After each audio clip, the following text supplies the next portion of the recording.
dan kom jy nie na nie, is baie belangrik, en jy gaan nie resultate kry nie, daar is geen manier jy kan resultate kry nie. Dankie vir my like vir Etering. Ja. Jigsaw vra kan jou... Ek het baie vleis geëet en groente, ja. Ek het geen stysel en pasta geëet nie. Maar ek het baie, my kos was gewees, vis, ag nie vis, ek lieg vir julle, was hoender gewees.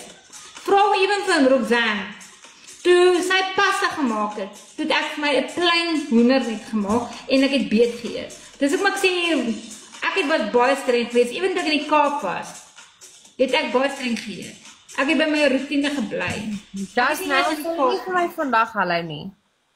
Maar ek het wel die laaste dag, toe ek 'n bietjie oortree, toe ek wel lekker vis bestel, en ek het my lekker calamari bestel, en ek het oesters geëet, en ek het 'n bier gedrink, maar dit was eendag se cheat. Riri, mag ek jou iets vra? Dankie Anton, my hele Anton. Ja? Is ek met watermeloen en baba? Ag, skus nie. Ek het gecheat, julle. Maar ek het dit 'n week een keer in 'n week gecheat. Hou sweet, sour. Ek wil jou ietsie vra.